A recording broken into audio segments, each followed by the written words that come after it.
কুল্লি শাই খুলে খুলে মানুষের কল্যাণের জন্য আল্লাহ পাক এক বছরে নয়, একসাথে নয়, 23 বছর ধরে এই কোরআনুল কারীম নাজিল করে দিয়েছে। জোরে বলেন সুবহানাল্লাহ। তাহলে এটা শুধু মানুষের কল্যাণের জন্য। প্রিয় ভাইরা আমার, আমি এই কোরআন শরীফ থেকে এই সূরাটা পড়েছি, আর বিশ্ব নবীর অসংখ্য হাদিসের ভেতর থেকে বুখারী শরীফ থেকে একটি হাদিস পড়েছি। এরই উপরে কিছু কথা বলার চেষ্টা করব ইনশাআল্লাহ। আল্লাহ যেন তৌফিক দেয়। ওয়া মা তৌফিক ইল্লা বিল্লাহি তাওয়াক্কালতু ওয়া ইলাইহিল উনীব। আমরা বলি আল্লাহুম্মা আমিন। তবে এই সূরার ভিতরে ঢোকার পূর্বেই আমি যেহেতু হাফিজি মাদ্রাসা, এর সম্পর্কে দুটি কথা না বললেই নয়, আমি সেই দুটি কথা আগে আপনাদের সেরে দিচ্ছি। সেটা হলো হাফেজদের, আলেমদের, আলেম বানালে, শিক্ষিত বানালে, জ্ঞানী বানালে, হাফেজ বানালে, মাওলানা মুফতি বানালে লাভটা কি? লাভের দরকার আছে না নাই? পৃথিবীর সব মানুষ চায় লাভের জন্য। তে লাভ দেখা লাগবে না যে মাদ্রাসা করে আমাদের কি লাভটা হলো? এরই উপরে কিছু কথা আগে শুনে নেন। এক নম্বর কথা হলো, মিশকাত শরীফের ভিতরে আসছে, নবী করিম সাল্লাল্লাহু আলাইহি সাল্লাম বলেছেন, দুই ব্যক্তির সাথে ঈর্ষা করা যায়, দুই ব্যক্তির সাথে হিংসা করা যায়। মনে রাখবেন কথাগুলো, দুই ব্যক্তির সাথে হিংসা করা যায়। আসলে কিন্তু হিংসা কারোর সাথে করা যায় না, এক কথাই শেষ। এখন আমি বলতেছি আজকে যে মিশকাত শরীফের হাদিস একেবারে মানে তাজা হাদিস আমার কাছে আছে, কিতাবটাও আছে, যে দুই ব্যক্তির সাথে হিংসা করা যায়। এই জন্য লোকজনগুলো বলে যে হুজুররা ঘুরাবের ওপারে ফিরাবের ওপারে, বলে না? এটা কিন্তু বলে হুজুররা ঘুরাবের ফিরাবের না পারলে আর পৃথিবীর মানুষ আর কেমনে ঘুরাবি ফেরাবি। তবে মুসলমানদের আলেমদের ঘুরানো ফিরানোটা হলো সহি সুন্নাহ ভাবে, কোরআন হাদিস দিয়ে। আর দুনিয়ার ভিতরে আর মানুষ যেগুলো ঘুরাচ্ছে আর ফিরাচ্ছে, ওগুলোর কথা আমি বলবো না, আপনারা যোগ বিয়োগ করে পরে দেখেন। দুই ব্যক্তির সাথে ঈর্ষা করা যায়, হিংসা করা যায়। এক নম্বর হলো যাকে আল্লাহ পাক কোরআনের জ্ঞান দিয়েছেন। এই কোরআনের জ্ঞান দেওয়ার কারণে ওই লোকের সাথে আপনি হিংসা করবেন যে ওই বেচারা কোরআন শরীফের আয়াত কতটুক পড়ে, ওই বেচারা কোরআন তেলাওয়াত নামাজে কতটুক করে, এমনি সকালে কতটুক করে। ওকে দেখে ও যদি এক পারা কোরআন তেলাওয়াত করে, হাফেজ সাহেব, মৌলানা সাহেব, মুফতি সাহেব, আপনি 2 পারা পড়বেন, হিংসা করেই পড়বেন। আল্লাহ পাক আপনার আমুল নামার ভেতরে নেকি দিয়ে ভরপুর করে দিবে। এছাড়া কোন ওই আমরা তো হিংসা করি হলো ওই আলু লাগাছে 5 বিঘা, আমি লাগাবো 50 বিঘা, শেষে হয় বাম্পার না হয় জাম্পার। কথা বল। এই জন্য আমরা প্রতিযোগিতা করতেছি হলো ব্যবসা নিয়ে, প্রতিযোগিতা করতেছি হলো সম্পদ নিয়ে। আর রাসূল বলেছেন তোমরা সম্পদ চাইতে এই কোরআনুল কারীম নিয়ে যে যত ইলম যাকে দেওয়া হয়েছে, যাকে হাদিসের জ্ঞান দেওয়া হয়েছে, কোরআনের জ্ঞান দেওয়া হয়েছে, এই লোকের সাথে তুমি হিংসা করো। কারণ ও যদি তাহাজ্জুদ পড়ে, ওকে দেখে তুমি তাহাজ্জুদ, ও 4 রাকাত পড়লে তুমি 8 রাকাত পড়ো। ও যদি খালি আসরের নামাজ পড়ে, তুমি আসরের নামাজের আরো 4 রাকাত সুন্নত নামাজ পড়ো। এই ব্যক্তির সাথে হিংসা করা যায়, তাছাড়া কোনো মানুষের সাথে হিংসা করা যাবে না। এরপরে ভাইরা আমার 2 নাম্বার হলো, নবীজি বলেছেন কঠিন কিয়ামতের ময়দান যেদিন শুরু হয়ে যাবে, সেই দিন এই কোরআনুল কারীম সারা পৃথিবীর ভেতরে যত বন্ধু বান্ধব দেখতেছি না কেন, যত বন্ধু বান্ধব থাক, কেউ আপনার কোরআন এই মানে পৃথিবীর ভেতরে থেকে কবরে গেলে সাথী হবে না, শুধু কোরআন হবে আপনার সাথী। এমনকি হাসরের ময়দানে কিয়ামতের দিনও কেবলমাত্র শুধুমাত্র আপনার পক্ষে হয়ে, আমার পক্ষে হয়ে কোরআনের সাথে যদি সম্পর্ক ভালো থাকে, কোরআনুল কারীম আল্লাহর কাছে বলবে, আল্লাহ এই লোকটা আমাকে তেলাওয়াত করেছে নামাজের ভেতরে, নামাজের বাইরে তেলাওয়াত করেছে, সব সময় সে কোরআনের তেলাওয়াত করেছে, আমাকে এতই মহব্বত করেছে, দুনিয়ার ভেতরে আমার এই কোরআন নিয়ে দুনিয়ার ভেতরে চলেছে, কোরআনকে রাষ্ট্র ক্ষমতায় দেওয়ার জন্য চিন্তা ভাবনা করেছে, এমনকি কোরআন থেকে সে বিমুখ হয় নাই। আল্লাহ পাক কোরআনের কথা শুনে তখন ডাক দিয়া বলবেন, এ কোরআন রে যা যা, তুই আমার কাছে সুপারিশের কথাগুলো বললি, আমি আল্লাহ রব্বুল আলামিন কোরআনের ইজ্জতের খাতিরে বলবে তোকে জীবনের সব গুনাহ খাতা মাফ করে দিলাম, যা তোকে আমি মাফ করে দিলাম। কোরআন যখন বলছে, তোর পক্ষে যখন সাক্ষী দিচ্ছে, আমি তোকে মাফ করে দিলাম, তুই জান্নাতুল ফেরদাউসের মেহমান হয়ে যা। এরপরে ভাইরা আমার 3 নাম্বার হলো কোরআনের বাহক যিনি হবেন, খায়রুকুম মান তাআল্লামাল কোরআন ওয়া আল্লামাহুম, পয়গম্বর বলেছেন পৃথিবীর ভেতরে ওই মানুষটা হলো ভালো মানুষ যে কোরআন পড়ে এবং কোরআনটাকে অপরকে শিক্ষা দেয়। এই শিক্ষা দেওয়ার কারণে আল্লাহর নবী বলেন কিয়ামতের দিন কোরআনের বাহক হাফেজদেরকে আল্লাহ পাক স্পেশাল একটা টুপি পরাইয়া দিবেন, যে টুপির আলোতে কিরণে গোটা হাসরের ময়দানে একজন মানুষ অনায়াসে চলতে পারবে। এত বড় বরকতের জন্য আল্লাহ পাক একটা টুপি পরাইয়া দিবে। যেমন হাফেজ সাহেবরা আজকেও তো আছে, যখন দেখবেন শেষ হয়ে যায় ওস্তাদেরা শিক্ষকেরা আলেমেরা মাথার ভেতরে বরকাতান টুপি দিয়ে দেয়, পাগড়ি দিয়ে দেয়। দেয় কি দেয় না? দেয়। এটা এখানে শুধু দিবে না, আল্লাহ পাক স্পেশাল ভাবে দিয়ে দিবে। জোরে কোন সুবহানাল্লাহ, জোরে একটা তাকবীর দেন তো। লিল্লাহে তাকবীর, লিল্লাহে তাকবীর। সভাপতি সাহেব এবং সহসভাপতি সাহেব, ডবল সভাপতি নাকি কোন, সভাপতি সহসভাপতির আগমন, জোরে কোন শুভেচ্ছা স্বাগতম। লিল্লাহে তাকবীর, আলহামদুলিল্লাহ বলেন। আমরা সভাপতি সহসভাপতি সব একসাথে পেয়েছি, জোরে বলেন আলহামদুলিল্লাহ। আচ্ছা আলহামদুলিল্লাহ বললে কি লস হয়? হ্যাঁ, লস হয় না, বিশাল লাভ হয়। সেটা হলো যখন কোনো মানুষ আলহামদুলিল্লাহ বলে, এই বলার কারণে জান্নাতের 8টা দরজা তার জন্য পয়গম্বর বলেছে খুলে দেওয়া হয়। এই জন্য শুকরিয়া আদায় করতে হবে সব সময় আল্লাহ পাকের, যে অবস্থায় থাকি না কেন। লাইন শাকারতুম লা আযীদান্নাকুম ওয়া লাইন কাফারতুম ইন্না আযাবি লাশাদীদ। আল্লাহ বলছেন আমার শুকরিয়া আদায় করবা, আমি নিয়ামত বাড়ায় দিব। সুবহানাল্লাহ বলেন। প্রিয় ভাইরা আমার, এরপরে কোরআনের হাফেজদেরকে নবীজি ফেরেশতাদের সাথে তুলনা করেছেন। তাও সুবহানাল্লাহ বললেন না? কোরআনের হাফেজের মর্যাদা নবী বলেছেন এরা ফেরেশতা, ফেরেশতাদের কোনো গুনাহ নাই, ফেরেশতাদের কোনো পাপ নাই। আর যারা কোরআনের যারা ধারক বাহক হয়, হাফেজ হয়, মাওলানা হয়, আল্লাহর নবী তাদেরকে ফেরেশতাদের সাথে তুলনা করেছেন। তাহলে কত দাম এই হাফেজ সাহেবদেরকে। এরপরে কোরআনের শিক্ষা, দুনিয়ার জাগতিক যা সম্পদ আছে, হুয়া খায়রুম মিম্মা ইয়াজমাউন। আল্লাহর নবী আল্লাহ পাক বলেছেন যে পৃথিবীর মানুষেরা যা কিছু অর্জন করেছে, মানুষেরা অর্জন করেছে সম্পদ, মানুষেরা অর্জন করেছে জমি জমা, কল কারখানা, এমপি মন্ত্রী যা কিছু করুক না কেন, হুয়া খায়রুম মিম্মা ইয়াজমাউন, কোরআন হলো তার থেকে উত্তম। জোরে কোন সুবহানাল্লাহ। এই জন্য ভাইরা আমার, পয়গম্বর একবার মসজিদ নববীর ভেতর থেকে বের হলেন, বের হওয়ার পর ডাক দেয়া বললেন, কিছু সংখ্যক সাহাবীরা নবীজির কাছে চলে আসলেন। আসার সঙ্গে সঙ্গে পয়গম্বর ডাক দেয়া বলেন, যদি তোমাকে মক্কা মদিনার ভিতর থেকে বড় সুন্দর লাল উট যদি দেওয়া হয়, তোমরা কি পছন্দ করো নাকি? বলে হুজুর কেন পছন্দ করব না, আমাদের খুবই তো ভালো লাগবে। বলে ভালো যদি লাগে, এর চাইতেও দামি সম্পদ আল্লাহ পাকে দুনিয়ার উটের চাইতে আল্লাহ পাক আখিরাতে এর চাইতে বড় সম্পদ দিবে, বড় উট দিবে। যদি পৃথিবীর কোনো মানুষকে বলা হয় যে তোমার জন্য 10 কেজি 50 কেজি একটা গরু দুধ সহ বাছুর সহ দেওয়া হবে, খুশি হবে না? যে যদি এই কাজ করো তোমাকে এত বড় একটা গাই দেওয়া হবে, 10 কেজি 50 লিটার পর্যন্ত দুধ হয়, তাহলে কি মহা খুশি হবে না? বিশাল খুশি। কারণ ওই গরু কিনতে কত টাকা লাগবে? 10 টাকা না 5 টাকা? কয় লাখ টাকা লাগবে? 1, 1.5, 2 লক্ষ টাকা পার হয়ে যাবে, এত দামি। আর মক্কা মদিনা হলো লাল উট, সবচেয়ে সুন্দর, যেটা বাজার থেকে যদি কিনে দেওয়া হয়, নবীজি বলেন এর চেয়ে দামি সম্পদ তোমাকে আল্লাহ পাক জান্নাতের ভেতরে দিবে। বলে হুজুর কি করা লাগবে? বলে করবা হলো কি, এরপর থেকে আমার সাহাবীরা তোমরা শোনো, এক একটা কোরআন শরীফের আয়াত যদি তোমরা আমাকে শোনায় দাও, এই দুনিয়ার মক্কা মদিনার এই লাল উটের চাইতে আল্লাহ পাক জান্নাতের ভেতরে দামি সম্পদ দিয়ে দিবে। সাহাবীরা জিজ্ঞাসা করি, ইয়া রাসূলুল্লাহ, ইয়া হাবিবাল্লাহ, যদি 2টা আয়াত পড়ি, বলে 2টা সম্পদ আল্লাহ পাক তোমাকে ডবল করে দিবে। বলে 3টা যদি দিই, বলে লাল উটের চাইতে দামি সম্পদ দিবে। বলে যদি 5টা আয়াত পড়ি, বলে 5টা লাল উটের চাইতে দামি সম্পদ দিয়ে দিবে। শুধু সাহাবীকে ডাক দেয়া বলে শুধু সম্পত্তি দিবে না, কিয়ামতের ময়দানে এক একটা আলেম হাফেজ সাহেব আর মুসলমানেরা এক একটা আয়াত তেলাওয়াত করবে, তিরমিজি শরীফের ভেতরে আসছে, এক একটা তালার উপরে লিফটের মতো তারা উপরে উঠে যাবে। দেখা যাবে গ্রামের গরিব মানুষের ছেলেগুলা 6,666টা আয়াত পড়ে পড়ে তারা 6,666টা তালার উপরে অবস্থান করবে। কত মর্যাদা এ হাফেজ সাহেবদের! যাক, আমি এটা আর অতদূর যাচ্ছি না।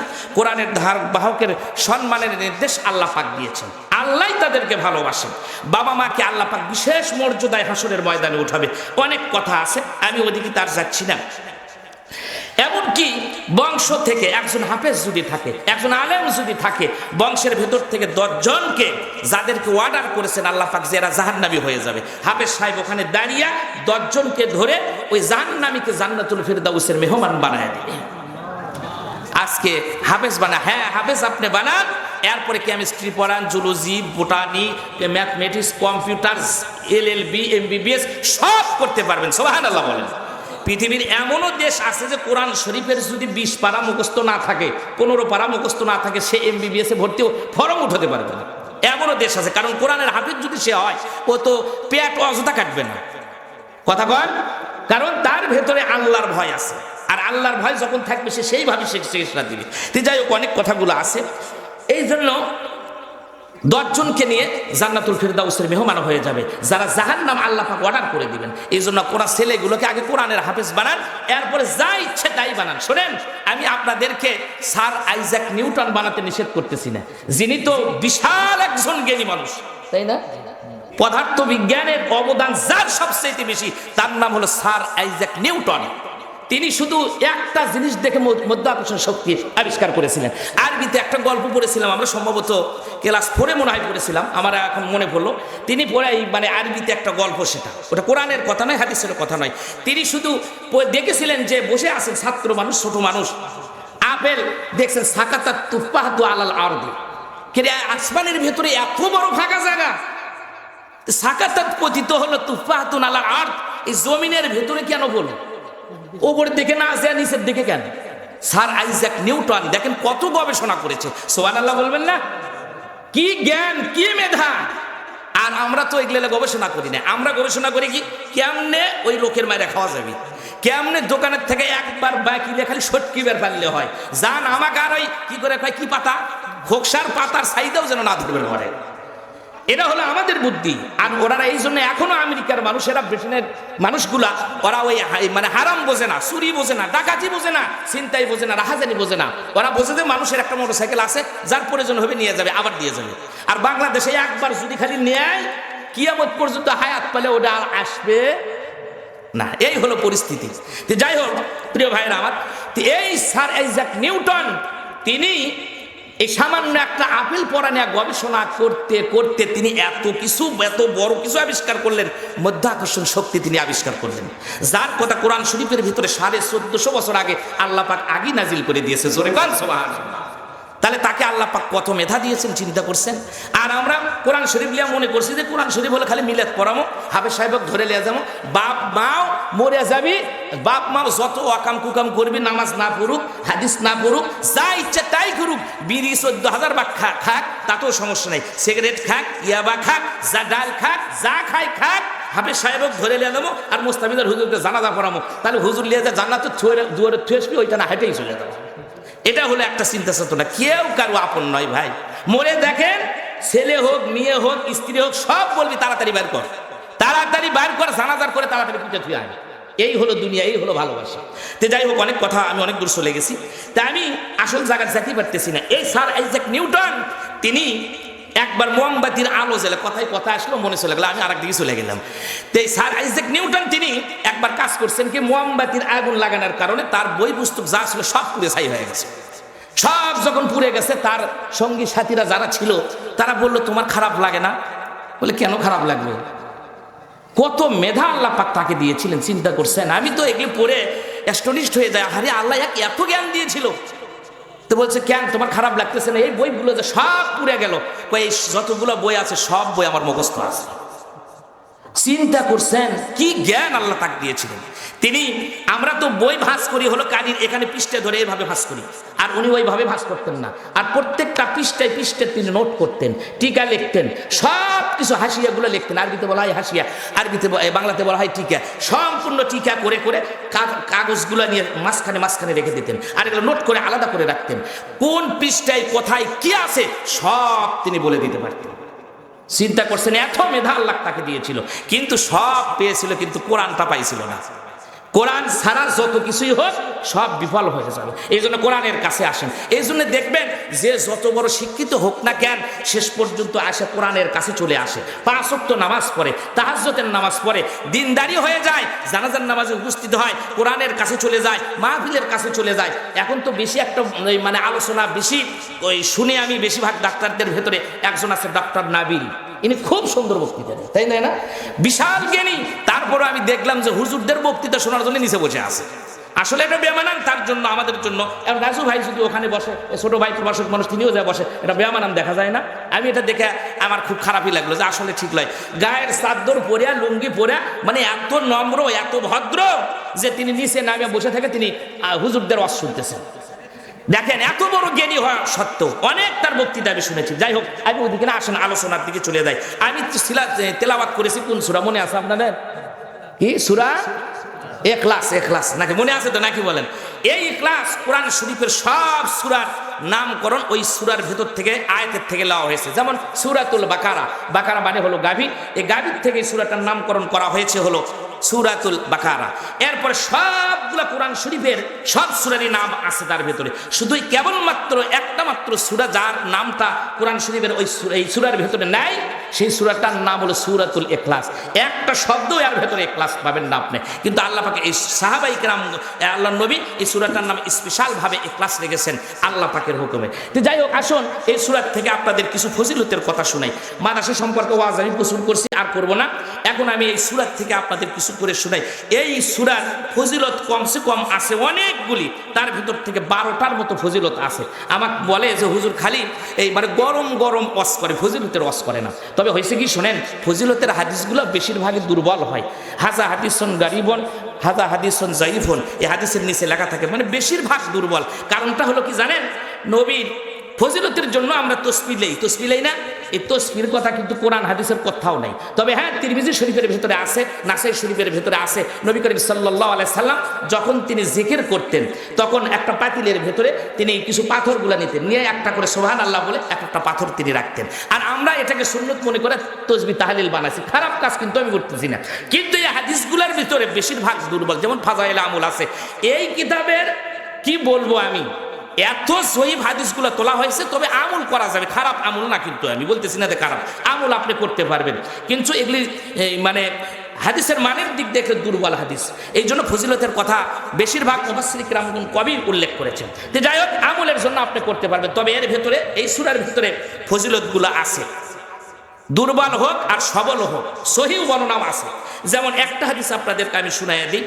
عن أبي سعيد الخدري رضي الله تعالى عنه أن رسول الله صلى الله عليه وسلم قال في قل هو الله أحد والذي نفسي بيده إنها لا تعدل ثلاث القرآن رواه البخاري। নবীজি বলেছেন, আবু সাঈদ খুদরি রাদিয়াল্লাহু তাআলা বলেন, কেউ যদি এটা একবার পড়ে, একবার পড়ার কারণে, একবার পড়ার সাথে সাথে আল্লাহ পাক তাকে 10 পারার সওয়াব তার আমলনামার ভেতরে দিয়ে দিবে।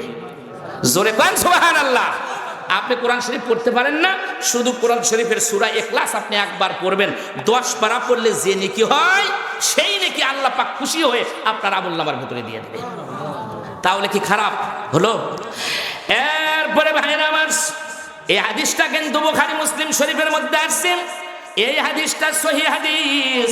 এবার আসেন 2 নম্বর হলো হযরত উকবা ইবনে আমির রাদিয়াল্লাহু তাআলা বলেন, নবী করিম সাল্লাল্লাহু আলাইহি সাল্লাম বলেছেন, ও দুনিয়ার সাহাবীরা, আমার লোকজনেরা, তোমরা শোনো, 3টা সূরা আমি তোমাদেরকে শোনাচ্ছি, যে 3টি সূরা জবুর কিতাবের ভেতরে ছিল, ইনজিলের ভেতরে ছিল, এমন কি কোরআনুল কারীমের ভেতরে এই সূরাটা আছে। জোরে কান সুবহানাল্লাহ।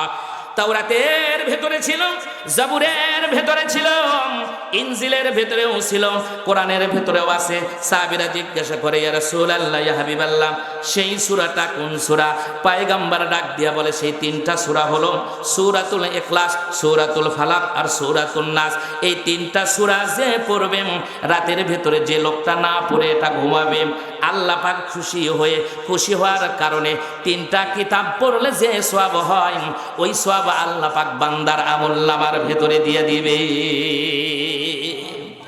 তাওরাত কিতাব পড়লে সেই সওয়াব হবে, জবুর পড়লে সেই সওয়াব হবে, ইনজিল পড়লে সেই সওয়াব হবে, সূরা ইখলাস পড়লে, নাস পড়লে, ফালাক পড়লে। তাহলে ওই তিনটা কিতাব কি আপনারা দেখছেন?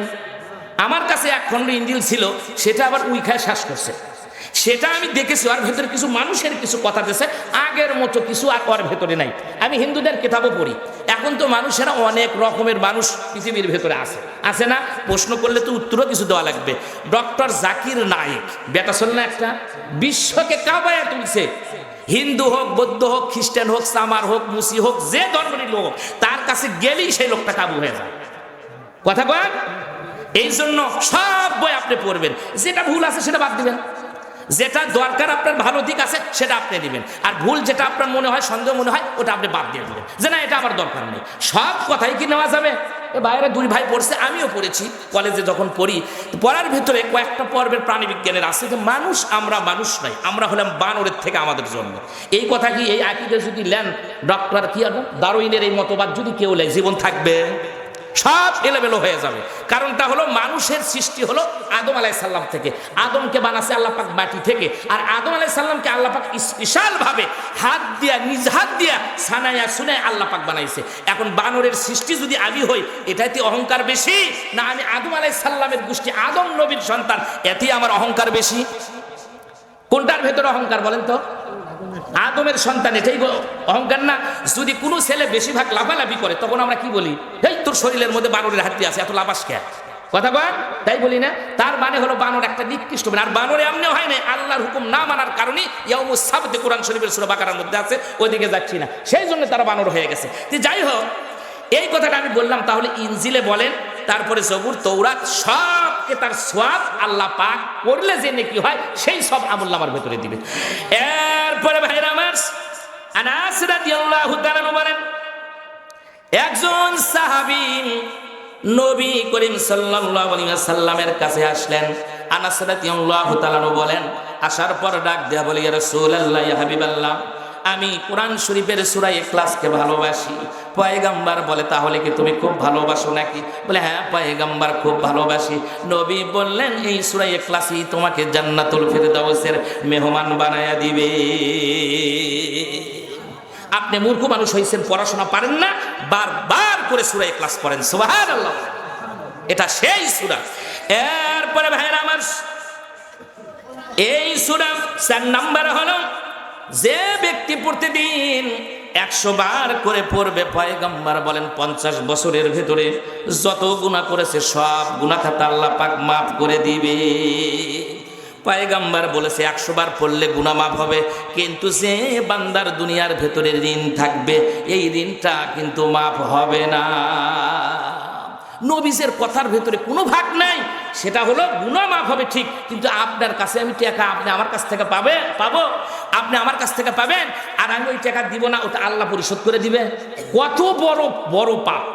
মিশকাত শরীফের ভেতরে আসছে ভাইরা আমার, এই জন্য যদি কোনো বান্দা দুনিয়ার ভেতর থেকে চলে যায়, যাওয়ার পর পয়গম্বরের কাছে এসে লোকজন বলতো, ইয়া রাসূলুল্লাহ, ইয়া হাবিবাল্লাহ, এই লোকটা মারা গেছে, আপনি একটু জানাজার নামাজ পড়ায় দেন।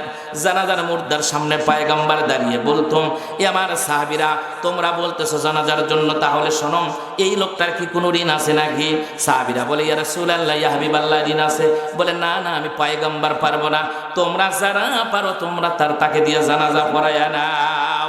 কিছুদিন পর আর একটা লাশ আসলো, আসার সঙ্গে সঙ্গেই ডাক দেয়া বলতেছে, লোকজন তোমরা শোনো, আবার এই লাশ নিয়ে আসলে আর একটা জানাজার করার জন্য।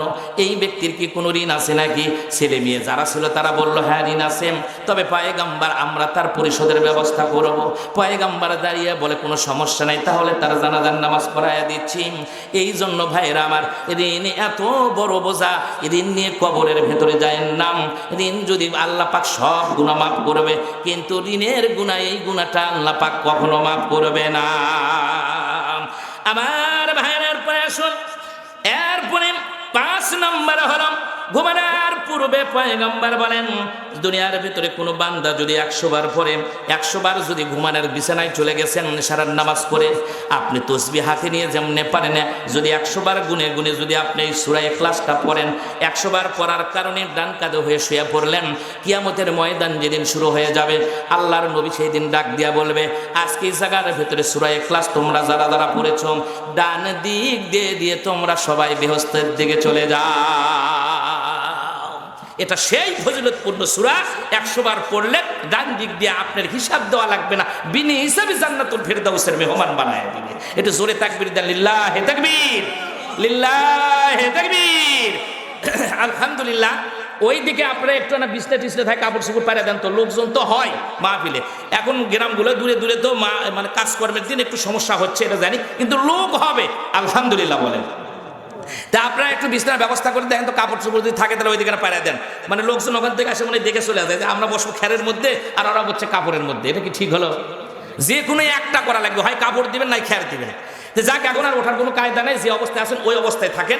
আমি অল্প সময় আপনাদের ডিস্টার্ব করে তারপরে চলে যাই আগে। এরপরে ভাই আমার 6 নম্বরে হলো আবু হুরায়রা রাদিয়াল্লাহু তাআলা বলেন, এক ব্যক্তি দেখতে পারলেন যে সূরাতুল ইখলাস পড়তেছেন, সূরা ইখলাস পড়ার সঙ্গে সঙ্গে পয়গম্বর থমকে দাঁড়ালেন, তার সূরা ইখলাসগুলো তিনি তেলাওয়াতটা শুনতেছেন। এমন সময় ভাইরা আমার সাহাবীরা ডাক দিয়া বলে, ইয়া রাসূলুল্লাহ, ইয়া হাবিবাল্লাহ, আপনি কেন আজকে এই জায়গার ভিতরে দাঁড়িয়ে গেলেন? বলে তোমরা চুপ করো, সূরা ইখলাসটা শুনতে দাও। সূরা ইখলাস যখন শেষ হয়ে গেল, পয়গম্বর ডাক দিয়া বলে ওয়াজাবাত, ওয়াজিব হয়ে গেল। আবার ডাক দিয়া বলে ওয়াজাবাত, ওয়াজিব হয়ে গেল। আবার ডাক দিয়া বলে ওয়াজাবাত, ওয়াজিব হয়ে গেল। সাহাবীরা ডাক দিয়া বলে, ইয়া রাসূলুল্লাহ, ইয়া হাবিবাল্লাহ, আমরা বুঝলাম না আপনি কেন ওয়াজাবাত বললেন। ডাক দিয়া বলে, সাহাবীরা রে, তোমরা জানো না যে বান্দা দুনিয়ার ভিতরে সূরা ইখলাস পড়বে, আল্লাহ রাব্বুল আলামিন খুশি হয়ে তার জন্য জান্নাতটা ওয়াজিব করে দিয়েছে। তাহলে এর ভেতরে এই সূরাটা পড়লে কি ভালো হবে না মন্দ হবে? সেই ফজিলতের সূরা, এটাই সূরাটা সব সময় পড়বেন। হয় হুজুর শোবার পারলে, হয় শুলে ল্যাপের মধ্যে মোবাইল দিয়ে ছাড়তে ছাড়তে সমানে টিপতে টিপতে রাত 3টা বেজে যায়, মোবাইল ছাড়ি না, ইখলাস কর্ম করবো নাকি গান? এই হচ্ছে পরিস্থিতি। যাই হোক, এটা হলো সেই সূরা যে সূরার জন্য সাহাবীরা, নবী বলেছেন এটা জান্নাত ওয়াজিব হয়ে যায়। এই সূরাটা আপনারা কি ছাড়বেন? ছাড়বেন? ছাড়েন না। একবার কোরআন শরীফ এটা 3 বার পড়বেন, এক খতম কোরআনের সওয়াব আল্লাহ পাক আমুলনামার ভিতরে দিয়ে দিবে।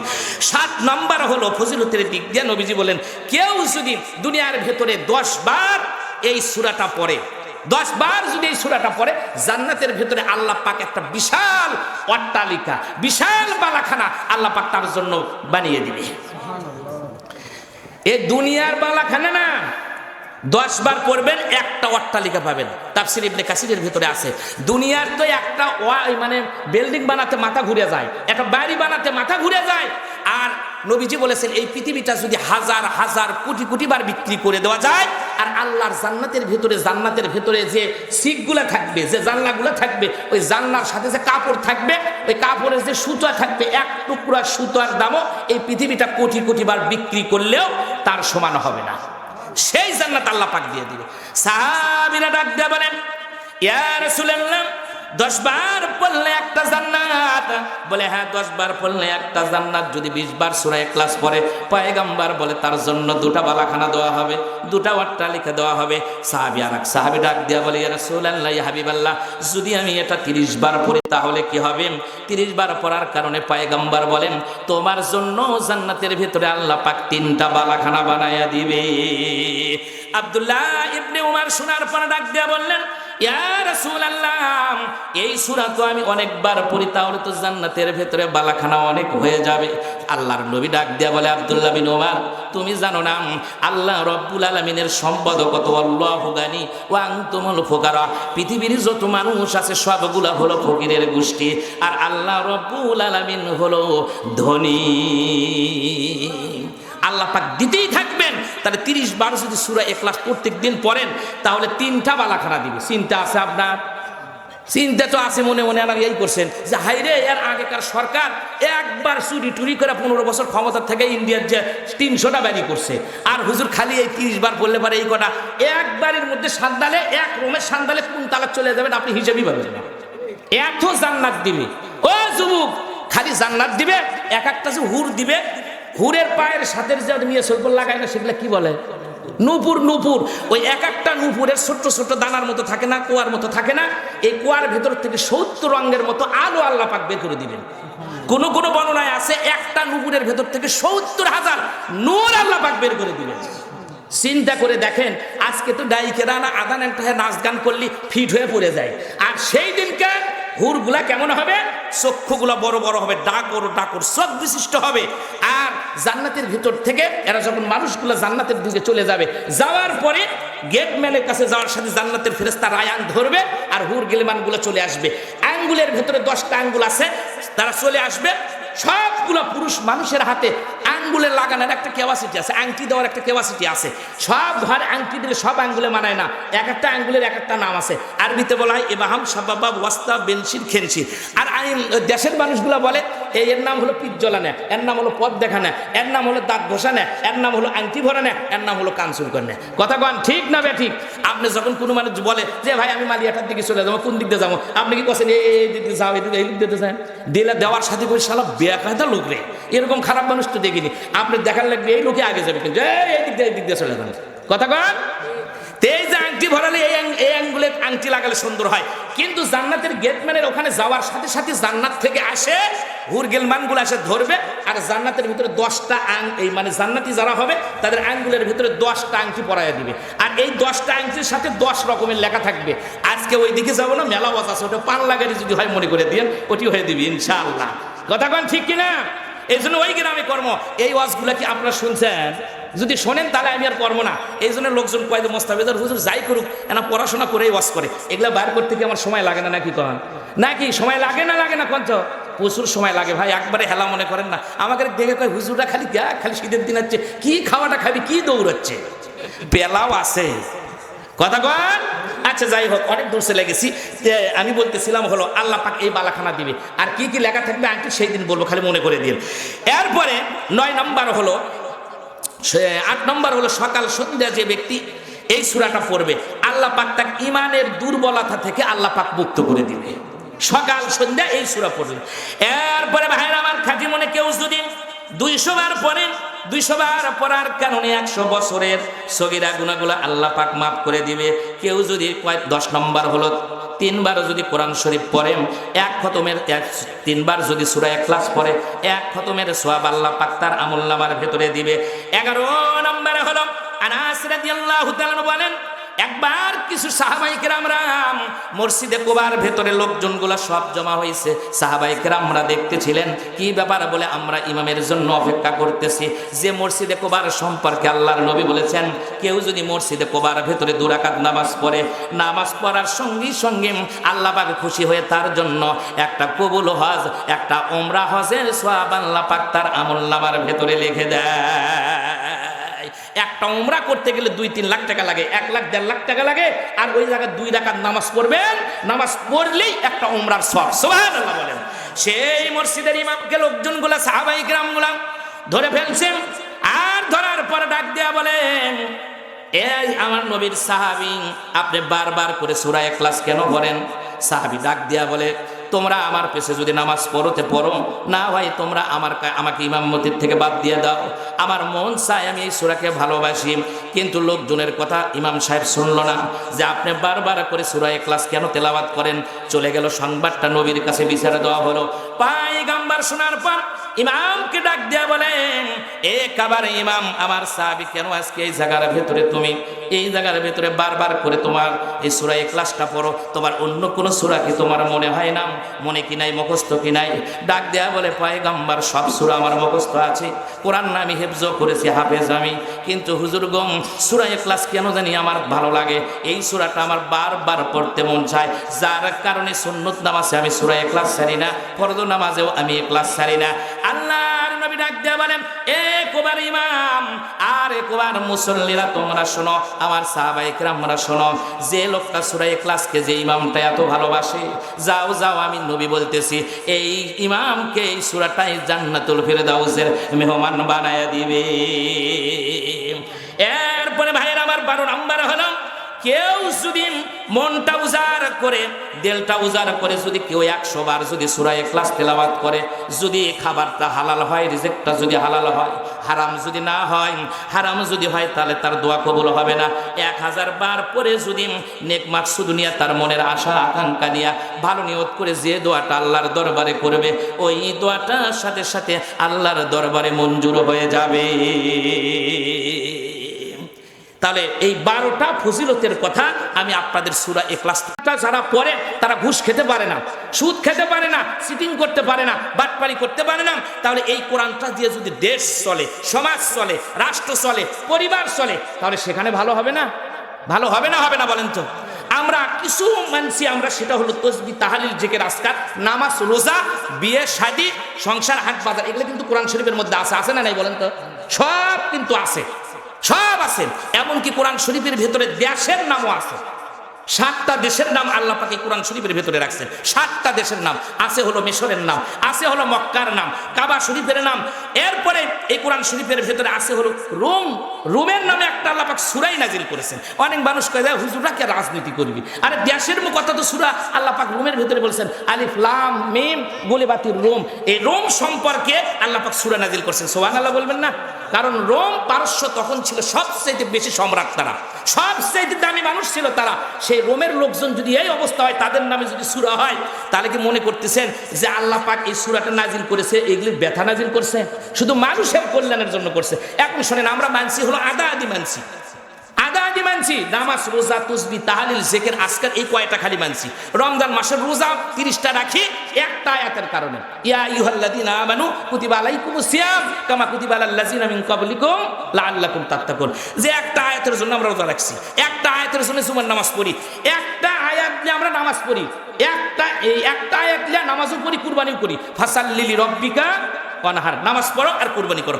আর অসংখ্য হুকুম আহকামের আইনের কথা এই কোরআন শরীফের ভেতরে আছে। যেমন চোর চুরি করলে হাত কেটে দাও, এটা কোরআন শরীফের ভেতরে আছে। আর আমরা চোর ধরলে আগে দিয়ে হলো বাড়ি, কথা কোন ঠিক? চোরকে মারা হারাম, চোরকে মারবেন কেন?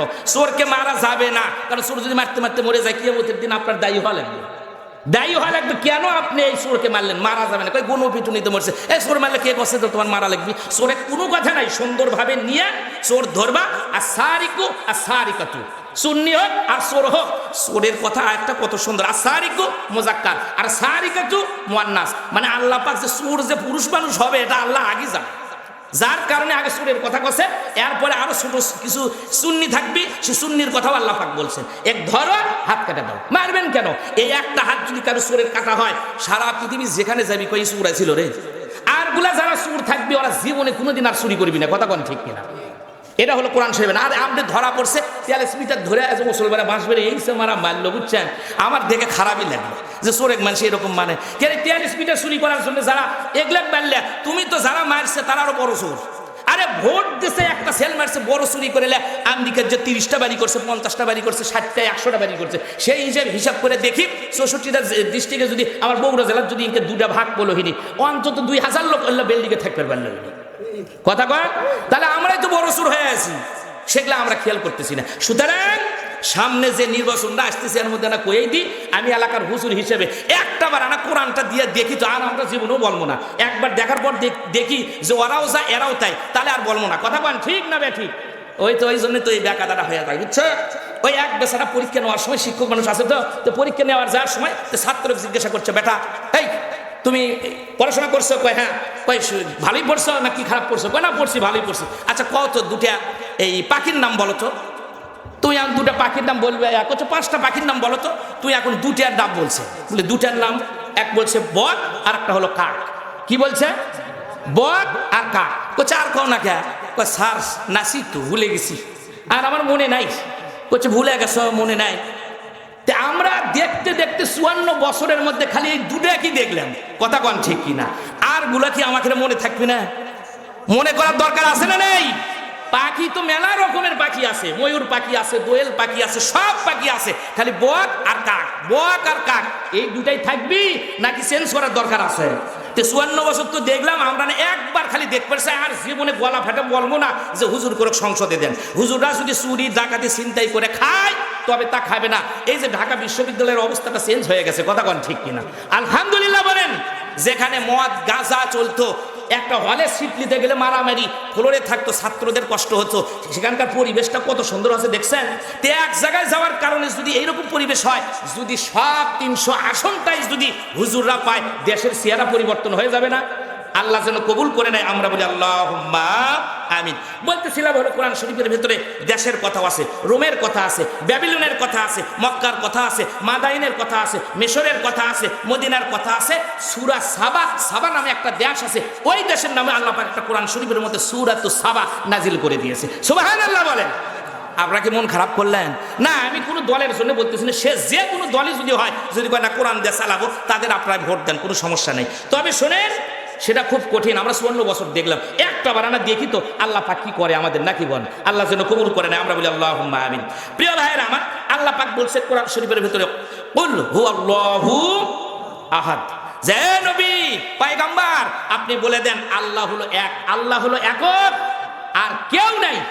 কি একত্ববাদের কথা দেখছেন, কি দৃঢ়তার কথা, কি ইমানের কথা, কি বিশ্বাসের কথা এই সূরার ভেতরে আল্লাহ পাক নাজিল করে দিয়েছেন। এরপরে আল্লাহ পাক বললেন 2 নম্বর আয়াতের, আল্লাহুস সামাদ। সামাদ অর্থ হলো অমুখাপেক্ষী, আমরা সবাই তার দিকে, আর আল্লাহ কারো দিকে মুখাপেক্ষী নয়, তিনি অমুখাপেক্ষী। আর সামাদের ব্যাখ্যা মুফাসসিরে কিরামগণ তেনারা 10টা ব্যাখ্যা উল্লেখ করেছেন। আমি যেগুলো পড়ি একটু শোনেন, খালি তো সূরাই পড়লেন, জীবনে তো শুনলেন না। দেখেন কতগুলো এই সামাদের অর্থ কতগুলো আছে। আরবিতে ইংরেজিতে অনেক শব্দ আছে, উচ্চারণ এক, বানান ভিন্ন, অর্থ ভিন্ন হয় না ভাই? যেমন HOT হট, এই হট মানে হলো গরম, আর একটা হট আছে WHAT হট, উচ্চারণ একই, বানান ভিন্ন। এই হট মানে কি? প্রশ্নবোধক চিহ্ন কি? তারপরে NO নু, নু মানে নাই, আর একটা নু আছে কি? NOW, এ নু মানে জানা। তাহলে দেখেন কি সুন্দর আছে। এটা ইংরেজিতে আছে, ফার্সিতে আছে, আরবিতে আছে, বাংলাতেও আছে। অনেক সময় বলেন এই বিগত দিনগুলো যে গেল, হুজুর দেখে শুনে কথা কয়েন, আমাকে চেয়ারম্যানের কিন্তু ওপরে খুব হাত আছে। তার মানে কি? তার এই 2 হাত ছাড়া আরো 15টা হাত আছে। এই হাত দ্বারা তার কি বোঝানো হয়েছে? ক্ষমতা। ক্ষমতা, ক্ষমতা এমন একটা জিনিস, আহারে ক্ষমতা পাইলে মানুষ সব ভুলে যায়, আল্লাহকেও ভুলে যায়। ফেরাউন ভুলে গিয়েছিল। যাই হোক, সেই জন্য একই শব্দের অনেকগুলো অর্থ হয়, যেটা মুফাসসির কিরামগণ করেছেন। এই সমাদ অর্থটা কি আমি আপনাদের শোনাচ্ছি এক একটা করে, আমার মত নয়, বিশ্ববিখ্যাত মুফাসসির কিরামদের মত, যেটা সবচাইতে রাইসুল মুফাসসিরিন আব্দুল্লাহ ইবনে আব্বাস রাদিয়াল্লাহু তাআলা আনহু তিনি বলেছেন। হাসান বসরি এই মতটা উল্লেখ করেছেন। সাইদ বিন জুবাইরও বলেছেন যে সমাদ বলা হয় তাকে যার ভেতরে কোনো ভয় নাই, কোনো ডর নাই, শঙ্কা নাই, কিচ্ছু নাই, তিনি হলেন সমাদ। মনে রাখেন কথাটা, যার কোনো ভয় নাই। আর পৃথিবীর আমাদের দুনিয়ায় যত সামাদ আছে, সমাদ তো নয় সামাদ, এই সামাদগুলোর ভয় আছে না নাই? সবারই ভয় আছে। আমি হুজুর আমারও ভয় আছে। এই 14 বছর এই মানে বিগত দিনগুলা ওয়াজ করবে যে হাই রে কুটি যে ধরা খাবো, কি যে বলবো, মানুষের স্লিপ অফ টান কিছু ওয়াজ করবে গেলে তো ভুল হতেই পারে। আমি যখন 1 ঘন্টা ওয়াজ করবো 10-15টা ভুল হবে না? আপনি 2 মিনিট কথা বললে আপনার 3-4টা ভুল হয়ে যাবে। কথা ঠিক না ঠিক? মানুষের ভুল হবে, ইবলিস শয়তানের কোনো ভুল নাই। আর নবীদেরকে আল্লাহ পাক স্পেশাল বানিয়েছিলেন, ওরা হলো আমাদের মডেল, ওদেরকে আমরা অনুসরণ করি, এজন্য নবীদের কোনো ভুল নাই। এছাড়া পৃথিবীর ভিতরে যতগুলো মানুষ এসেছিল, নবী আর সাহাবাই কেরামরা ছাড়া পৃথিবীর মানুষের ভুল আছে না নাই বলেন তো? আছে। তাই ভুল তো হবেই। এই জন্য এরপরে হযরত বুরাইদা রাদিয়াল্লাহু তাআলা বলেন, সামাদ বলা হয় তাহাকে বিচার বুদ্ধি জ্ঞান ধারণা কল্পনা জল্পনা যার সমান কেউ অতদূর পৌঁছাতে পারবে না, তার নাম হলো as-সামাদ। বিচার বুদ্ধি জল্পনা কল্পনা যা কিছু করি না কেন, যত মক্কর করি না কেন, আমাকারু আমাকার আল্লাহ আল্লাহু খায়রুল মাকিরিন, যা কিছু করি যত জল্পনা কল্পনা আছে তার ঊর্ধ্বে যিনি, তার নাম সামাদ, তার নাম সামাদ। তাহলে সামাদের অর্থ কতগুলো হয় দেখছেন? ওই যে বাংলা ইংরেজিতে বললাম, বাংলাতেও বললাম। লোকজন বলে এই বেটা এই তুই কি খাচ্ছ? কই আমি তো কুল খাচ্ছি। এই কুল মানে কি? বড়ি বড়ি বড়ই কুল, আমরা দেশি ভাঙলে বলে বড়ি খাচ্ছে। আর এক বলে এই তুই কই গেছিলি? কই আমি তো ওই যে নদীর কুলে গেছিলাম। এই কুল মানে কি? নদীর পার, নদীর তীর, নদীর কিনারা, ওখানে গিয়েছিল। তাহলে দেখেন একই শব্দের অনেকগুলো অর্থ হয়। এই জন্য সৌদি আরব যায় যদি আপনি বলেন যে ভাই ওই আমাকে যেটা ওই যে মাথা হাসি, আমরা ওটাকে আমরা কি বলি? চিরুনি বলি না? চিরুনি বলি, কাকুই বলি, ভাই মানে বিভিন্ন দেশের লোকজন বিভিন্নভাবে বলে। কিন্তু সৌদি আরবে যায় যদি বলে যে ভাই প্লিজ গিভ মি এ চিরুনি, একটা চিরুনি দেন, চিরুনি দেন, চিরুনি দেন, কিয়ামত হয়ে যাবে, ওরা চিরুনি বুঝবি না। চিরুনি বুঝবি ওরা, কারণ চিরুনির একটা আরবি আছে। চিরুনির আরবিটা হলো মুস্তুন মানে চিরুনি, আবাস মানে চিরুনি, হাম্বাসুন মানে চিরুনি, দোকাত মানে চিরুনি, নিসাস মানে চিরুনি, মুস্তুন মানে চিরুনি, হাম্বাসুন মানে চিরুনি। দেখছেন একই চিরুনির আরবি কতগুলা? একটা চিরুনির আরবি কত? আবার যখন কুরবানির সময় বিশাল বড় জানোয়ার আসে, ওই জানোয়ারটার নাম কি? ইন্ডিয়ার থেকে আসে না উট, উট। এই উটগুলা যে আসে সৌদি আরবের লেখা উঠে উঠ বসে না, ওরা উটের একটা আলাদা আরবিতে নাম বলে। উটের আরবি জানি কি? কেউ জানেন না? আহারে জীবনটাই পুরোটাই ব্যথারে। জামানুন মানে উট, জামানুন মানে সুন্দর হয়, আর এক জামানুন মানে হলো উট। জামানুন মানে উট, ইবলুন মানে উট, তালিহুন মানে উট, আজুস মানে উট, বাহারুন মানে উট, আর এক বাহারুন মানে সমুদ্র। চিন্তা করছেন একই শব্দের কতগুলো অর্থ হয়? এটা যদি বাংলাতে হয়, ফার্সিতে হয়, আরবিতে হবে না? সেই জন্য মুফাসসির কিরামগণ তেনারা বলেছেন যে সমাজের অর্থ আছে অনেকগুলি। তার ভিতরে বিচার বিভাগ থেকে শুরু করে যার জ্ঞান, জ্ঞানের সাগর যিনি, তিনি বলেছেন ওয়ামা উতিতুম মিনাল ইলমি ইল্লা কলিলা। দুনিয়ার মানুষ আমি তোমাদেরকে সামান্য জ্ঞান দিয়েছি, সামান্য জ্ঞান। সামান্য জ্ঞান দিয়ে রকেট আবিষ্কার করে আসমান দিয়ে উড়ে চলে যাচ্ছি, মাইকের আওয়াজ কত দূর পৌঁছে দিচ্ছি, মোবাইলে হ্যালো করলে আমেরিকায় চলে যাচ্ছে। এটা যদি হয় মানুষের সামান্য জ্ঞান, আমি আর আপনি এখানে বসে আছি, আল্লাহ এগুলো ভিডিও করে দেখতেছে না, তাই করছেন? দুনিয়ার মানুষ যা কিছু করতেছে সব ভিডিও করে ফেরেশতারা আল্লাহ আগে এগুলো ভিডিও সেট করে আগে পাঠিয়ে দিচ্ছে, কোনো সমস্যা নেই। আপনি কোন দিকটা দৌড়াচ্ছেন, কোন জায়গায় সিটারি করতেছেন, বাটপারি করতেছেন, আলুর কাম করবে যা করতেছেন না, কার দোকানের বাকি খাচ্ছেন, কোন জায়গায় বসে থেকে কার গাছের আম পারে খাচ্ছেন, সব ভিডিও করে কিয়ামতের দিন আল্লাহ পাক কিতাব একটা দিবে, এই বইটা দিবে, এই ক্যামেরা দিবে, মোবাইলের মতো দেওয়ার পর বলবে ইকরা কিতাবাকা কাফা বিনাফসিকা আল-ইয়াউমা আলাইকা হাসিবা। আজকে পড়ো, যোগ বিয়োগ করো, তারপরে জান্নাতে যাবা না জাহান্নামে যাবা, হিসাব করে দেখো। আচ্ছা বলতেছিলাম অনেক দূর চলে গেছি। এরপরে আসেন ইমাম শাফিঈ রাহমাহুল্লাহ, তিনি বলেছেন যিনি পানাহার করেন না তার নাম হলো সামাদ। আর দুনিয়ার যত সামাদ আছে সব পানাহার করে না, করে না। আসলে এরা তো সামাদ নয়, এর নাম হলো আব্দুস সামাদ। আর এটা হলো সামাদ যার পানাহারের দরকার নাই, যার কোনো আইন কানুনের দরকার নাই, তিনি হলেন আইনদাতা। আলা লাহুল খালকু ওয়াল আমর, সৃষ্টি যার, আইন চলবেও তার। এটা মনে রাখেন, এটা সূরা আরাফের ভিতরে আছে। আমরা সব, আসমান সৃষ্টি করেছেন আল্লাহ, জমিন সৃষ্টি করেছেন আল্লাহ, পানি সৃষ্টি করেছেন আল্লাহ, পাহাড় সৃষ্টি করেছেন আল্লাহ, আমাকে আপনাকে সৃষ্টি করেছেন আল্লাহ। আর এই দুনিয়ার ভিতরে আসে আমরা অন্যর আইন মানতেছি, এটা কি সহ্য করবে আল্লাহ? তাই করছেন? আপনি যদি আমাকে সকালবেলা একটা কিসেন নিলেন, নেওয়ার পরে আমাকে বললেন যে এই জমির যা আছে এলে ঠিক কান্দা টান্দা কেটে ঠিক করলে স্যার, আমার মতো অকামনা যদি নেন, নেওয়ার পরে যায় কান্দা কাটার দূরের কথা আলকাল ভেঙে থেকে চলে আসলো, সকালবেলা থেকে দুপুর পর্যন্ত যায় দেখার পরে আপনার কি টাকা দিবেন না পেটত কিছু বসে দিবেন? তা আমরাও যদি আল্লাহর হুকুম না মানে যদি ওইভাবে যদি কাজগুলো করি, আল্লাহ কি আমাদের বেতন দিবে, জান্নাত দিবে? তাই করছেন? নুমিনু বিবাদিল কিতাব ওয়া তাকফুরুনা বিবাদিল কিতাব, তুমি কোরআনের কিছু অংশ মানবা আর কিছু অংশ ছেড়ে দিবা। উলাইকা হুমুল কাফিরুনা হাক্কা, এটা সূরা বাকারার ভিতরে আছে। তুমি হলে দেশের ভিতরে সলিড কাফের, তোমার মতো কাফের আর কেউ নেই। আসলে আদা আদি মানার মধ্যে কোনো শান্তি নাই। এটা সত্য করে কথা বলেন তো, কেউ যদি টয়লেটের ভিতরে যাওয়ার পরে যদি কয় যে না খালি আমি আদা আদি পায়খানা করে চলে আসবো, সম্ভব কি? আদা আদি পায়খানা করলে শান্তি না ফুল পায়খানা করলে শান্তি? আচ্ছা পায়জামা পরা লাগে দুটাই। এখন আপনি মনে করছেন আমি পায়জামা কিনছি ভালো টেলার্সের থেকে বানাচ্ছি, হাসান টেলার্সের থেকে, আমার প্যান্ট আমি পরবো, ওরা যা মনছে একটা ঠ্যাঙ্গের মধ্যে দিছি আর একটা হুন্ডার চাকার সাথে লাগাছি, শান্তি হবি না অশান্তি হবি? আচ্ছা ওটাও বাদ দেন, এই যে ঠান্ডার দিন আসতেছে, যদি স্বামী স্ত্রী এক জায়গায় এক খাটের উপরে উঠা মনে করেন বিছানা শুয়ে থাকা লাগবে এক কম্বলের ভেতর, এখন যদি মনে করেন দেখ বউ তোমাকে আমি বিয়ে করে লেচ্ছি, এই কম্বলের ভেতর তোমাকে রাখবো না, তোমার অর্ধেক ঠ্যাঙ্গের মধ্যে দাও আর শরীর অর্ধেক বাইর করে আরেক জায়গায় থাও, কি শান্তি হবি না অশান্তি হবি? অশান্তি হবি। এই জন্য পৃথিবীর ভেতরে যখন অশান্তি হয় অর্ধেক মারলে, তাহলে চিন্তা করছেন আপনি কোরআন মারলে অর্ধেক মারলে শান্তি হবি? অশান্তি হবি, সেটা হলো সারা পৃথিবীর ভেতরে অশান্তি লেগে আছে শুধু কোরআনটা ফুল না মানার কারণে। ফুল মানবো, শান্তি হবে। জোরে কান সুবহানাল্লাহ। আমার ভাইয়েরা, আমি বলতেছিলাম এরপরে 4 নাম্বার অর্থ হলো সমাজের। আবু ওয়াইল শাকিব ইবনে সালাম রাহিমাহুল্লাহ বলেন, তিনি এমন নেতা, এমন প্রভু যার প্রভুত্ব চূড়ান্ত পর্যায়ে উপনীত, যার কাছে কোনো হিসাব দেওয়ার ক্ষমতা পৃথিবীর কোনো মানুষের কাছে নাই। আর তিনি সব মানুষের হিসাবগুলো নেবেন, তার হিসাব নেওয়ার মতো যোগ্য কেউ নাই। এই জন্য তিনি হলেন একমাত্র প্রভু, আর তিনি আইনদাতা, তিনি হলেন রব। এরপরে 5 নাম্বারে হলো আবু তালহা রাহিমাহুল্লাহ বলেন যে নেতৃত্ব আর কর্তৃত্ব যত দিকে আছে সবগুলোই দখল যার কাছে পরিপূর্ণ, তিনি হলেন সমাজ। এরপরে ভাইরা আমার 6 নম্বর হলো সাইদ বিন জুবাইর, যিনি তার যাবতীয় গুণ কর্মে যিনি পূর্ণাঙ্গ, আল্লাহর সব গুণে গুণে গুণান্বিত, যার কারণে পৃথিবীর কোনো মানুষের কাছ থেকে তার গুণ নেওয়া লাগবে না। এরপরে কথাটা বলেন সৃষ্টিরাজির ধ্বংসের পর অবিনাশ যিনি থাকবেন তার নাম হলো সমাজ। এই পৃথিবীর ভিতরে যা কিছু আছে সব ধ্বংস হয়ে যাবে। কুল্লু মা আলাইহা ফান ওয়া ইয়াবকা ওয়াজহু রাব্বিকা যুল জালালি ওয়াল ইকরাম, সব ধ্বংস হয়ে যাবে, কেবলমাত্র যিনি থাকবেন তিনি হলো আল্লাহ, তিনি হলেন সমাজ। এরপরে 8 নম্বর হলো ইকরামা বলেন ওই সত্তা যার উপর আর কেউ নাই। আলী রাদিয়াল্লাহু তাআলা তিনি এই মত বলেছেন, উনি হলেন সমাজ, যার উপরে আর কেউ নাই। 9 নম্বর হলো রাবি রাহিমাহুল্লাহ বলেন যাকে কোনো বিপদ স্পর্শ করে না।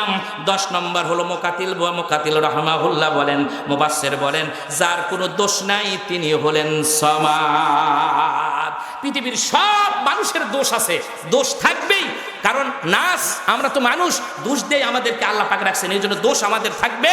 আর দোষ যার নাই তিনি হলেন আল্লাহ। আমি প্রথম বলেছিলাম হলো আবু সাইদ খুদরি রাদিয়াল্লাহু তাআলা আনহুর কথা, আপনাদের মনে আছে?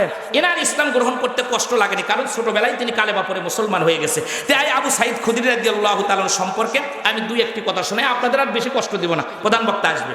তাই আবু সাইদ খুদরি রাদিয়াল্লাহু তাআলা আনহু, এটা বিদায় ওয়ান নিহায়ার ভিতরেও আছে।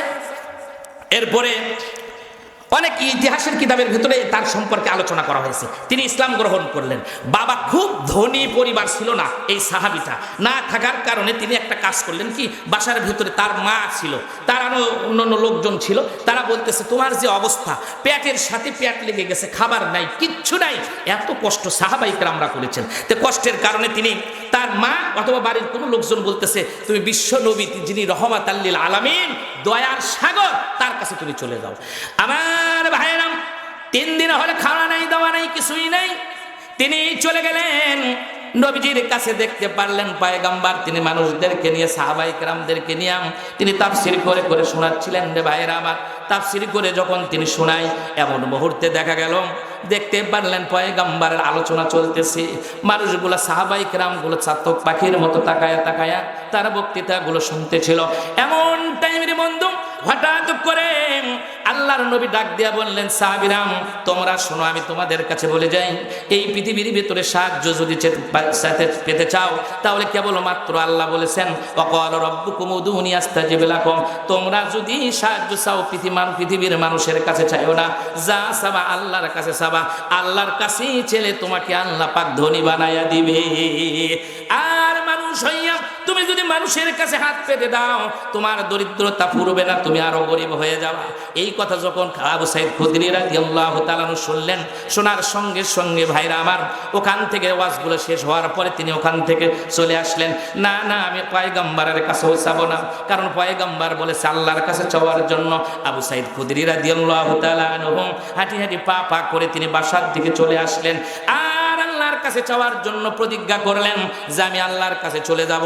হঠাৎ করে তার লোকজন যারা ছিল, সাহাবায়ে কেরাম যারা ছিল, তাদের কাছে এসে ডাক দিয়া বলে, এ সাহাবায়ে কেরামরা নবীর সাহাবী, তোমরা চলো, আমরাও চলো, আমিও যাই। সব মিলে পয়গম্বর বলেছেন আল কাসিবু হাবিবুল্লাহ, যারা নিজ হস্তে উপার্জন করে খায় তারা হলো আল্লাহর বন্ধু। কেন আমরা কাজকর্ম করব না?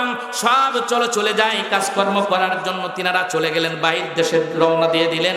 যেতে যেতে ভাইয়ের আমার সিরিয়ার কাছে পর্যন্ত চলে গেছে, কাজকর্ম করার জন্য তিনারা চলে গেলেন। যাওয়ার পর দেখতে পারলেন সিরিয়ার নিকটে যখন চলে গেছেন, দেখতে পারলেন এক জায়গার ভেতরে সব লোকজনগুলা একত্রিত হয়ে গেছে। আর এমন টাইমে আবু সাঈদ খুদরি রাদিয়াল্লাহু তাআলা আনহু ডেকে বলে, কি ব্যাপার এই জায়গার ভিতরে এত লোকজন কেন? এমন সময় হাঁটি হাঁটি পা পা করে সাহাবাইদেরকে নিয়ে তিনি চলে গেলেন। রে ভাইয়ের আমার, যায় দেখে একজন লোক শুয়ে আছে, চিল্লাচিল্লি করতেছেন। আবু সাঈদ খুদরি ডাক দেয়া বলে, এই ভাইয়ের কি হয়েছে? বলে, ভাই তোমরা কোথা থেকে আসছো জানি না, তবে আমাদের এই সাথে ইনি হলেন আমাদের গোত্রের, তিনি লিডার, তিনি হলেন নেতা, তার দ্বারাই সমাজ উপকৃত হয়, দেশগুলো উপকৃত হয়, যার কারণে তাকে সাপে দংশন করেছেন। এই সাপ দংশন করার কারণে ব্যথা বেদনায় জর্জরিত হয়ে গেছেন, চিল্লাচিল্লি করতেছেন, যার কারণে তিনি এখান থেকে কেমনে তাকে ভালো করা হবে দেখে বলে, লোকজন কি নাই তাকে সেবা করার জন্য, তাকে সুস্থতা করার জন্য? এমন সময় তিনি ডাক দিয়া বলে, না না, ডাক্তারগুলা চিকিৎসা করেছিল কিন্তু তার ভালো হয় নাই, কবিরাজগুলা দেখেছে ভালো হয় নাই, লোকজনগুলা চিকিৎসা করেছে ভালো হয় নাই। এমন সময় আবু সাঈদ খুদরি ডাক দিয়া বলেন, তোমরা চিন্তা করো না, আমি আসছি যখন, তবে এটা যদি আমি ভালো করে দিতে পারবো না, আমার কাছে কিছু কথাবার্তা আছে, ওই কথা বলে বলে যদি আমি তার চিকিৎসা করি, চিকিৎসা করার পর যদি ভালো হয়ে যায় তাহলে কি করবা? বলে, তুমি কি পুরস্কার চাও? বলে, এই জায়গার ভিতরে দেখতেছি অনেকগুলো ছাগল, এক বর্ণনার ভিতরে আছে ওখানে ছিল 30টা ছাগল, অন্য বর্ণনার মধ্যে আছে এখানে ছিল 100টা ছাগল, আর এক বর্ণনার মধ্যে আছে বলে এখানে 40টা ছাগল। বলে, এই 40টা ছাগল সবগুলো ভালো যদি আমি আল্লাহ যদি ভালো করে দেয় আমার কারণে, তাহলে কি তোমরা এখানে 40টা ছাগল দিয়ে দেবা? বলার সঙ্গে সঙ্গে ডাক দেয়া বলে, হ্যাঁ হ্যাঁ, এই 40টা ছাগল সবগুলো আমরা তোমাকে দিয়ে দেব। বলে, তাই নাকি? বলে, হ্যাঁ হ্যাঁ। সঙ্গে সঙ্গে তিনি চলে গেলেন। আর কোরআন শরীফের ভেতরের পয়গম্বর বলেছেন, একটা সূরা আছে, সূরাটার নাম হলো সূরাতুশ শিফা। এই সূরাটা পড়ে তিনি যখন একটা একটা করে আয়াত পড়ে পড়ে ফু দেওয়া শুরু করে দিলেন, রে ভাইয়ের আমার, এই কোরআনের বরকতের কারণে আল্লাহ রব্বুল আলামিন ওই সাপে দংশনকারী ব্যক্তিকে আল্লাহ পাক ভালো করে দিয়েছে। যখন তিনি ভালো হয়ে গেলেন, সুস্থ যখন হয়ে গেলেন, এবার গোত্রের অধিপতি ডাক দেয়া বলেন, এই এলাকার ভেতরে তোমাদের মতো লোকজন তো দেখি নাই, তোমরা আবার কোথা থেকে আসলা? বলে, আমরা মক্কা মদিনার নাম কি শুনেছেন? বলে, হ্যাঁ, আমরা মক্কা মদিনার নাম শুনেছি। বলে, শুনেছি তো শুনেছি, কিন্তু ওই জায়গার ভেতরে একজন মহামানব এই পৃথিবীর ভেতরে আসবে, তার নাম হবে মুহাম্মদ। সবাই বলেন সাল্লাল্লাহু আলাইহি ওয়াসাল্লাম। ডাক দেয়া বলেন, তৌরাত কিতাবে আমি পড়েছি, ইনজিল কিতাবে আমি পড়েছি, আমি জানি তিনি মুহাম্মদ হয়ে পৃথিবীর ভেতরে আগমন হবে। বলে, শুধু আগমনই করেন নাই, তিনি ইসলাম প্রচার করতেছে, আমরা তার সাথে তার হাতে হাত মিলায়া আমরা সবগুলো মানুষ কালেমা পড়ে মুসলমান হয়ে গেছি। বলে, অত কথা শুনতে চাই না, প্রচন্ড ক্ষুধা পেটেতে ব্যবসা করার জন্য আসছিলাম, মানুষের কাছে কাজ করার জন্য আসছিলাম, তোমাক ভালো আছে 40টা দাও। করছে, বাবা চিন্তার কোনো কারণ নেই, 40টা নিয়ে তুমি বাড়ির দিকে চলে যাও। আমার ভাইয়া, বিশাল লম্বা ঘটনা। আবু সাঈদ খুদরি রাদিয়াল্লাহু তাআলা আনহু তার সঙ্গে সাথীদেরকে নিয়ে চলে গেলেন। রে ভাইয়ের আমার, বাসার দিকে যখন তিনি ফিরে যাচ্ছিলেন, মাঝপথে যাওয়ার পর ডাক দেয়া বলে, লোকজন, এইখান থেকে 2টা ছাগল তোমরা জবা করো, আল্লাহর নামে জবা করে তারা সুন্দর করে কাবাব তৈরি করে যখন তারা খেয়ে ফেললেন, খাওয়ার পর মনে পড়ে গেছে, আরে এটা হালাল খেলাম না হারাম খেলাম, নবীকে তো এখনো বললাম না, কারণ সূরা পড়ে ফু দিয়ে নিয়েছি, এটা হালাল হবে না হারাম হবে আল্লাহই ভালো জানে, আমার তো এই মাসলা জানা নাই। আমার ভাইয়েরা, ছাগল খাওয়া হয়ে গেছে, ওখান থেকে 38টা ছাগল নিয়ে বিশ্বনবী জনাবে মুহাম্মদুর রাসূলুল্লাহ সাল্লাল্লাহু আলাইহি ওয়াসাল্লামের কাছে চলে গেলেন। যখন চলে গেলেন, রে ভাইরা আমার, যাওয়ার পর পয়গম্বরকে সালাম আনতে ডেকে ডেকে বলে, ও পয়গম্বর, আমরা চলে গিয়েছিলাম সিরিয়ার দিকে, ওখানে এই ঘটনা হয়েছে, এখন এই 2টা ছাগল জবা করে আমরা খাইছি, এটা কি হালাল হয়ে হবে নাকি?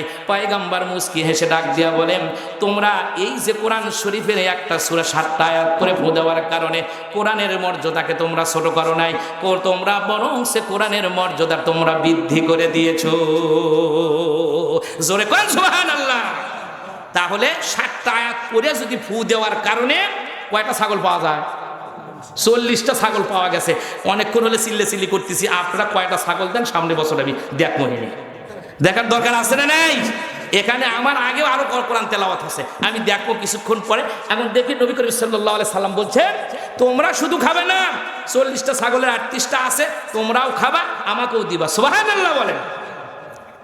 আমি একবারে শেষের দিকে নিয়ে চলে এসেছি। আচ্ছা, কয়েকবার ধরে একটা জিকির করেন তো, লা ইলাহা ইল্লাল্লাহ।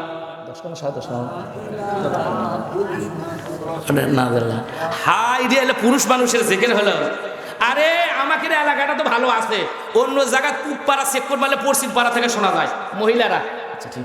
তাহলে যদি মহিলাদের যদি এত সিগড়ি হয়, তা আমরা যেভাবে মানে জিকির করতেছেন মনে হচ্ছে না যে এটি মানুষ আছে না? গলা ছাড়া যে পুরুষ মানুষের মতো জিকির করেন, বারে জিকির করলে গুনাহ হবে না। আল্লাহ বিযিকরিল্লাহি তাতমাইন্নুল কুলুব, আল্লাহ পাক বলেছেন জিকির করবা তোমার কল পরিষ্কার হয়ে যাবে। সুবহানাল্লাহ বলেন। তো মনটা উজাড় করে আমরা জিকির করি, লা ইলাহা ইল্লাল্লাহ, লা ইলাহা ইল্লাল্লাহু মুহাম্মাদুর রাসূলুল্লাহ। সবাই সাল্লাল্লাহু আলাইহি ওয়াসাল্লাম। থাক, এখানে আবু সাঈদ খুদরি রাদিয়াল্লাহু তাআলা এই পর্যন্তই ছিলাম। আমি বলতেছিলাম যে সূরাতুল ইখলাসের কথা, কুল হু আল্লাহু আহাদ, কুল এটা হলো আমরের সিগা। এই অবস্থায় এই কুল দিয়ে আল্লাহ পাক অনেক আয়াত নাজিল করেছেন। সুবহানাল্লাহ বলেন। যেমন কুল আউযু বিরাব্বিন নাস, আমরা পড়ি না এই সূরাটা। এরপরে কুল আউযু বিরাব্বিল ফালাক, কুল ইয়া আইয়ুহাল কাফিরুন, আল্লাহ পাক ডাক দিয়েছে নবীকে উদ্দেশ্য করে। কুল শব্দটা অনেক জায়গার ভিতরে আল্লাহ পাক ব্যবহার করছে। সুবহানাল্লাহ বলেন। অন্য আয়াতে আল্লাহ পাক বলেন কুল হাম তু বুরহানাকুম ইন কুনতুম সাদিকিন, বলেন আল্লাহু আকবার। আল্লাহ ডাক দিয়ে বলেন, ও পয়গম্বর, আপনি এদেরকে বলে দেন তোমাদের যদি কোনো প্রমাণ থাকে, নিজেদের জন্য যদি কোনো প্রমাণ আনতে পারো আমার ব্যাপারে, নবীর ব্যাপারে, আল্লাহর ব্যাপারে, তাহলে নিয়ে আসো। ইন কুনতুম সাদিকিন, যদি তোমরা সত্যবাদী হয়ে থাকো নিয়ে আসো। আল্লাহর ব্যাপারে, নবীর ব্যাপারে, আমার ব্যাপারে যদি তোমাদের কাছে বুরহান থাকে, স্পষ্ট কোনো দলিল থাকে, নিয়ে আসো নাকি দেখি, যদি তোমরা সত্যবাদী হও। কাফেরেরা হাঁকা বাঁকা হয়ে গেছে, তারা আশ্চর্য হয়ে গেছে। যে আল্লাহ বলেন কুল ইন্নী লা আমলিকু লাকুম দাররান ওয়ালা রাশাদা, আল্লাহর পয়গম্বরকে আল্লাহ পাক ডাক দেয়া বলেন, নবী গো আপনি বলে দেন আমি তোমাদের কোনো ক্ষতি করার ক্ষমতা এবং আমি ক্ষতি করার এবং উপকার করার ক্ষমতাকে আমি তোমাদের রাখি না। আমি ক্ষমতা আমার সব আছে, উপকারও করতে পারি, আমি তোমাদের জন্য ক্ষতিও করতে পারি। আমি হলাম সেই রব, সেই আল্লাহ। অন্য আয়াতে কুল সম্পর্কে আল্লাহ পাক বলেন কুল ইন্নামা আদউ রাব্বি ওয়ালা উশরিকু বিহি আহাদা, আল্লাহ বলেন হে নবী আপনি এদেরকে বলে দেন আমি শুধু আমার রবকেই ডাকি, আর আমি পৃথিবীর কোনো মূর্তির সামনে মাথা নত করি না। ওয়ালা উশরিকু বিহি আহাদাম, আমি পৃথিবীর ভিতরে কোনো মূর্তির সামনে মাথা নত করে যে শিরিকের মতো এত বড় পাপ আমি করি না। জোরে কোন সুবহানাল্লাহ। এই কুল শব্দটা অনেক আয়াতের ভিতরে আল্লাহ পাক বলছেন। অন্য আয়াতে আল্লাহ পাক বলেন কুল আরাআইতুম ইন আসবাহা মাআকুম গাওরান ফামাইয়াতিকুম বিমাইম মাইন, বলেন আল্লাহু আকবার। ও দুনিয়ার মানুষেরা, পয়গম্বর আপনি এদেরকে জানিয়ে দেন, ও দুনিয়ার মানুষেরা তোমরা কেন চিন্তা করো না, তোমরা কেন গবেষণা করো না, পৃথিবীর মাটির নিচের যে আমি আল্লাহ পাক পানিগুলো রেখে দিয়েছি, মিষ্টি পানির যে ব্যবস্থা করে দিয়েছি, এই মিষ্টি পানি যদি নিচের দিক থেকে আমি আল্লাহ পাক সরে নেই, তোমাদের কোন রব আছে এই পানিগুলো তোমাদেরকে পান করার ব্যবস্থা করে দিবে? ও নবী আপনি এদের জানিয়ে দেন, এই কাফেরদেরকে বলেন আমি আল্লাহ পাক এত সুন্দর পানির ব্যবস্থা করে দিয়েছি, এর নিচে আছে, যদি এই পানিটা আমি তুলে নেই এরা কি খেয়ে বেসবে? এই মরুভূমির ভেতরে কোথায় পাবে পানি? আল্লাহ পাক কত সুন্দরভাবে এই কথাগুলো উল্লেখ করেছেন। এরপরে আল্লাহ পাক অন্য আয়াতে বলেন কুল লিল মুমিনিনা ইয়াগুদ্দু মিন আবসারিহিম, ও পয়গম্বর এদেরকে জানিয়ে দেন মুমিন পুরুষ যারা হবে তারা যেন অপর নারীর থেকে তাদের চক্ষুটাকে নিম্নগামী করে চলে।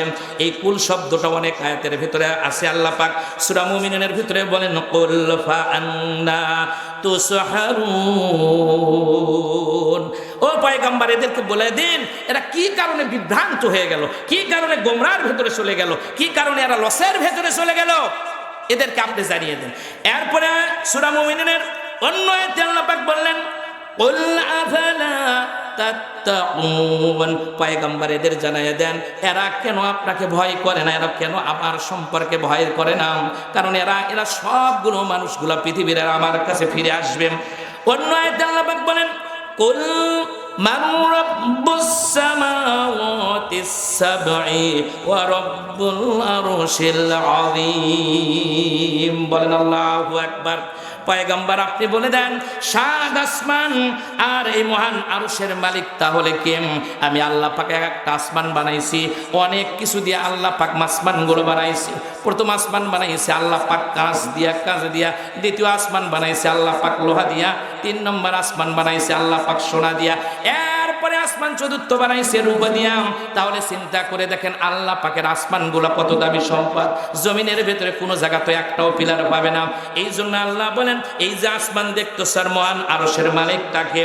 এরপরে আল্লাহ পাক কাফেরদের উদ্দেশ্য করে অন্য আয়াতের ভেতরে সব দুনিয়ার মানুষদেরকে লক্ষ্য করে বলে দিয়েছেন, পয়গম্বর আপনি বলে দেন, কুল ইয়া আইয়ুহান নাসু ইন্নামা আনা লাকুম নাযীরুম মুবিন। বলেন আল্লাহু আকবার।